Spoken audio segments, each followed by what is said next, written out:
নির্বাচনের ঘোষণার পরপর দেশের রাজনৈতিক অঙ্গনে আবার উত্তেজনা হয়ে উঠতে শুরু করেছে। মিনিমাম 90% ছাত্রবাদী বিএনপি করে মাঠ পর্যায়ে এনসিপি এবং জামাতের মনস্তত্ত্বটা বোঝার চেষ্টা করেন।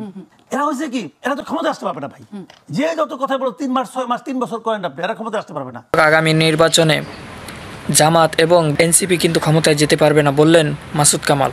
তো আসলে কেন যেতে পারবে না, এবং তাহলে কি বিএনপি আবারও ক্ষমতায় যাবে, এই নিয়ে বিস্তারিত স্ক্রিনে দেখাবো। তো চলুন কথা না বাড়িয়ে আপনারা স্ক্রিনের ভিডিওটা সম্পূর্ণ দেখে কমেন্টে জানিয়ে যাবেন আপনাদের মন্তব্য ইনশাআল্লাহ। তো চলুন কথা না বাড়িয়ে আমরা ভিডিওটা স্ক্রিনে দেখে আসি। বিএনপি করতেছে মিনিমাম 90% ছাত্রবাদী বিএনপি করে মাঠ পর্যায়ে করতেছে, কিন্তু প্রশাসনে জামাতে এগিয়ে আছে। প্রশাসনে কিন্তু জামাত বিএনপি সমান সমান, আর এনসিপি হলো উপরে থেকে বাড়তেছে, মানে এই তদবির করেন ওই তদবির করেন, আর বিভিন্ন পোস্ট দখল করে আছে জামাত বিএনপি। ঠিক আছে, যখনই বিএনপি ক্ষমতা আসবে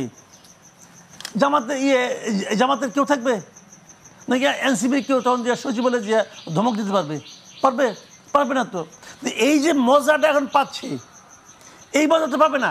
এখন এর মধ্যে মনে করেন আপনার জামাতের একটা খুঁটি আছে, যে আমার একটা দল আছে, অমুক তার একটা আছে। এনসিপির কী আছে? এনসিপির ডক্টর ইউনূস আছে।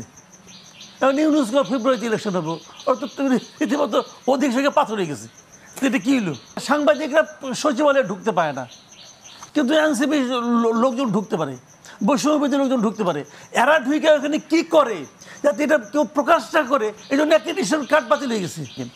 এনসিপি এবং জামাতের মনস্তত্ত্বটা বোঝার চেষ্টা করেন। এরা হয়েছে কি, এরা তো ক্ষমতা আসতে পারবে না ভাই। যে যত কথা বলো 3 মাস 6 মাস 3 বছর করেন আপনি, এরা ক্ষমতা আসতে পারবে না।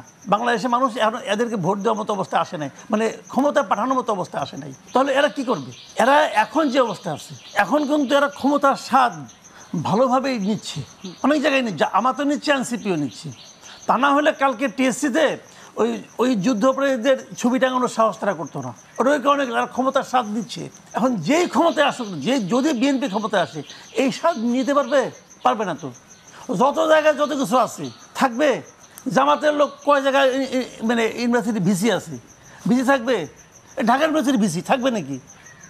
থাকবে না। তো দেখেন আপনি, থাকবে না। তো প্রিয় দর্শক, ভিডিওটা স্ক্রিনে দেখলেন এবং আপনাদের মতামত অবশ্যই কমেন্টে জানাবেন। ভিডিওটা কেমন লেগেছে অবশ্যই একটি লাইক দিয়ে ভিডিওটা শেয়ার করে দিবেন, এবং আপনারা যদি এই চ্যানেলে নতুন হয়ে থাকেন অবশ্যই চ্যানেলটি সাবস্ক্রাইব করবেন। ভালো থাকবেন, সুস্থ থাকবেন। দেখা হবে অন্য কোনো ভিডিওতে। আসসালামু আলাইকুম ওয়া রাহমাতুল্লাহ।